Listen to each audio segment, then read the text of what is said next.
That's what happened to New York about a year ago. And it happened to me about a few months ago. My brother drove into me. I had a collision that was not very, let's say, devastating, but it was devastating enough to my psychology that I didn't know what was going on. My computer was impacted. The story goes that I put my son in a car, and then he drove backwards from the house that he was trying to get out of, and he asked me to open the gate. I opened the gate. He didn't see me, and he hit me, and he projected me into the gate of his house head first. I'm here to talk about it, which I'm very happy about, obviously. And the only reason it happened is because I had the trust in my brother that he would, of course, never drive into me. He asked me to open the gate. My son was in the car. His wife was looking at me. I was like, there's no chance in hell that anything can happen. Even if I see a car driving towards me, he's going to stop. And I wasn't sure what to do in the moment, so I jumped in the car. I had the time to do that, but then it projected me still into the gate. And I saw my son come out of the car, and I had blood in my face, and I knew I had to go to the hospital. I was still conscious, so I knew it wasn't like the end of the world. But as you know, when your head is hit, you can't predict. So we went to the hospital, and everything after 48 hours showed that apparently it was okay. And now I think that this is behind me. But what it's done is it really created a sort of analogy for me with cities and the notion of resilience. I look at cities as codes, not building codes or smart codes for new urbanism, but rather codes like we have in computers, and codes that could be compared to open source codes, hopefully in the future. And the main or the central engine of the city to me is the relationships. It's not the buildings. And I've been influenced by different thinkers around this topic. One of them is a fellow Dane called Gehl, who talks about cities for people and the space between buildings as the central focus for urban quality. And so, in terms of the analogy, I was really shocked. That's what happens to you when you have a concussion, and you don't exactly know how it's going to impact your daily life. So you have a time of processing, and you have to reconfigure everything you're doing in finding out what are the parts of your brain you can use in the same way, et cetera, et cetera. So of course it was not sort of a critical one, but it's enough so that your energy levels are changed, and even with a small impact, you can have a cataclysmical effect. And I think that Sandy was a bit similar. If it was not something that destroyed New York, but something that sort of gave a shock to New York and made us understand what we need to do to get prepared. So also, we saw it coming. And as my little Statue of Liberty here fell, we were just waiting here to be crucified. So what I'm working on today is to see how, instead of building more things, we can use the social intelligence and collaborative design tools to bring neighborhoods back together and patch them, or what I call recoding them. So by training, I'm an urbanist, an architect. I'm interested in buildings. I love when they're beautiful. And I've actually diverted from that trajectory to get interested in how we can bring collaborative efforts together and use the tools that organizations such as IDEO are using for product design, but use them in a social context. So in a room with other people that have never been exposed to the design of their neighborhoods. So I'm going to go through a few examples of these. And I've chosen to be slideless because I think it's important that as designers, architects, urbanists, people that work with the realm of the city, we stop being so focused on the visual. Everything we do in architecture, we can have a beautiful poster and then forget about the meaning of the building. We are building all these icons, but we're forgetting what's happening in the bottom layer of the city. The things that create identity, the things that actually create systems that work and that are resilient.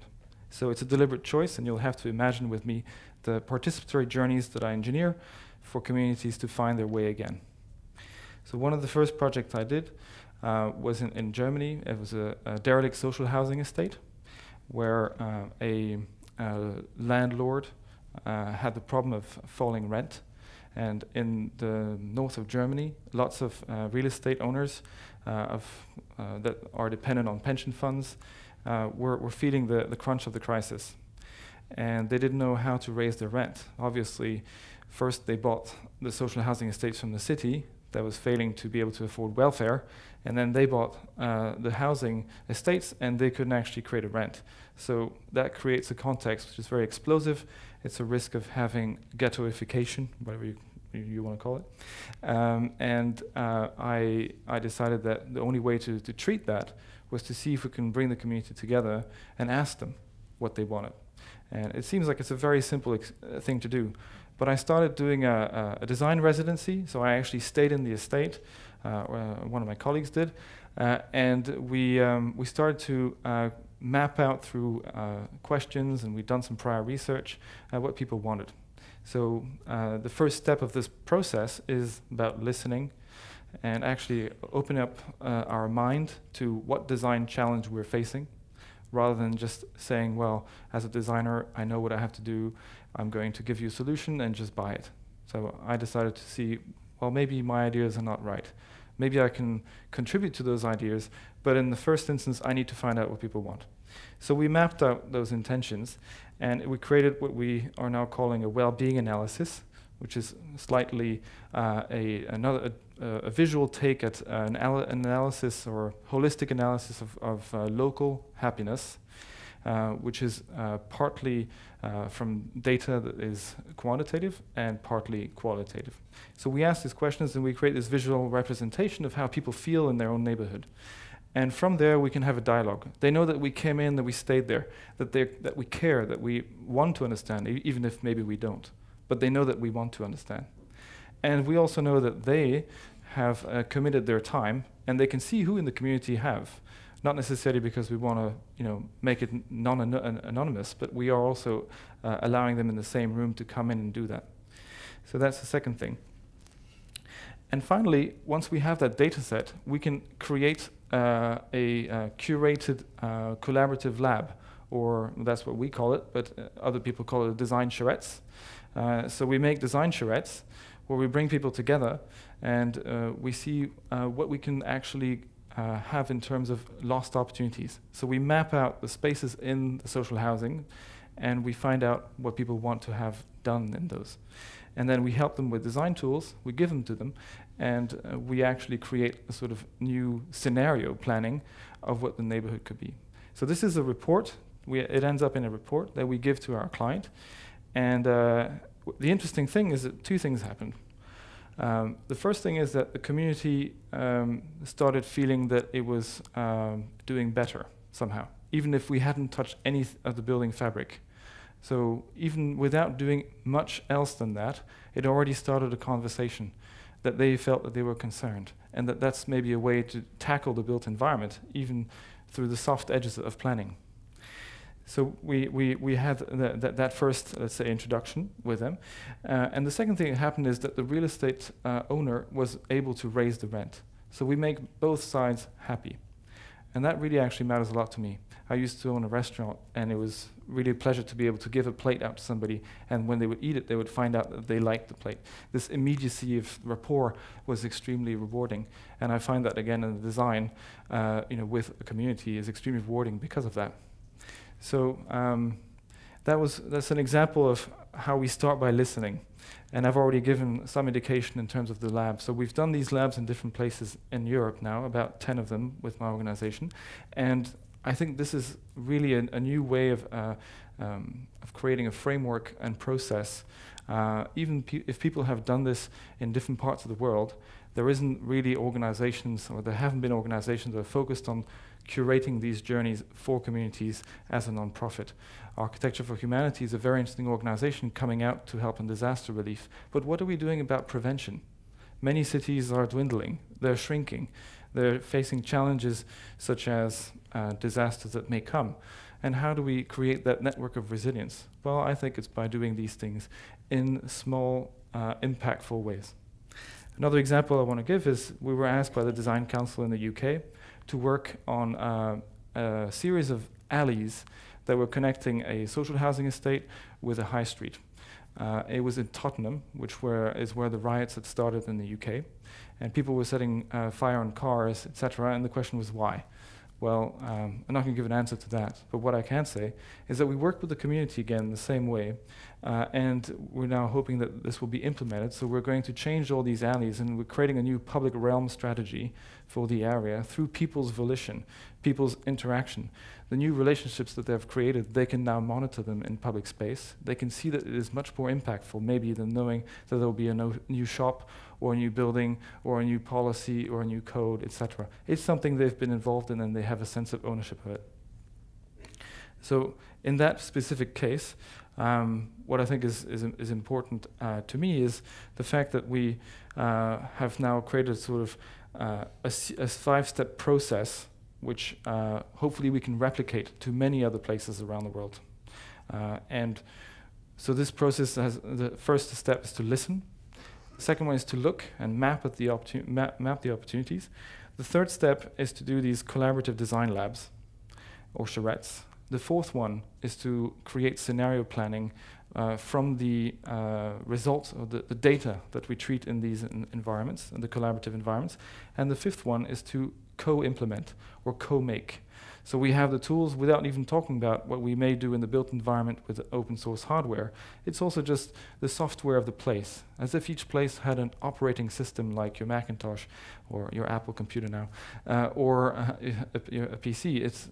Each place has an operating system. And hopefully by finding out and digging out these informations, we can, and doing it in a collaborative way, and having a set process that's curated by people that care, that are not just designers, but that have an anthropological understanding of or approach to the whole place, then we can actually limit the damage of abstract design thinking. So I want to talk more about my interest in the notion of resilience, and I'm just going to quote somebody I find has said very well what the spirit of the age is now around resilience. Andrew Zolli, who's the curator of Pop Tech, for those who know him, said in an interview for Wired after having written his book on resilience that he thinks ultimately he will remain profoundly optimistic. So the question is resilience thinking an optimistic or pessimistic way of thinking about the future? I think ultimately I remain profoundly optimistic. I think the book and the whole field of resilience is profoundly optimistic. Here's why. We live in a moment in which humanity's challenges are accelerating at a pace that is hard to comprehend. At the same time, humanity's capacities are increasing at a scale and at a rate that are hard to comprehend. So we are really in a foot race between those two exponential curves, the curve of our challenges and the curve of our capacities. We're pulling in people to these solutions, and we're finding roles for everybody. Resilience is participatory, resilience is collaborative. It's really democratic and local. There's really an optimistic place to be. We have extraordinary tools, and everybody can play a part. I think it would be foolish to bet against humanity. So sorry for the long quote, but I think it's very hard to say this in a more eloquent way, that now we have technology on our side, and we have the awareness and examples of participatory design being broadened and being documented. And that's a really important step. So I've started having a bit of an observatory in my organization of participatory design best practice, which I then implement. I'm not trying to reinvent the wheel. I'm trying to make sure that we can use other models that other people have used and implement them and make them available to everyone who's interested.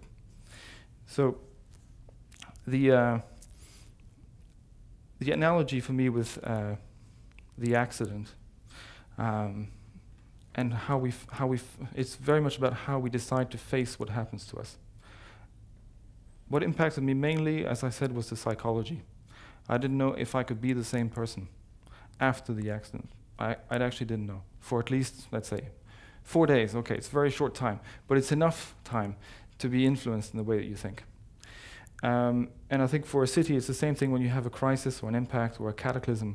You get impacted very deeply in the way you think about what defines the place. So this idea of recoding, I see it really as an essential component of how we organize and fail-proof our systems in a city and in places in general. Currently, we have way too bureaucratic solutions, and we also depend too much on investing on technology and gear and the building stock. I'm not confident that that's the way to go forward. I'm very confident, or I have the belief, that if we invest in people and people technology, we'll be able to transform cities and places collaboratively and not touch the 1%, but the 100%. Thank you.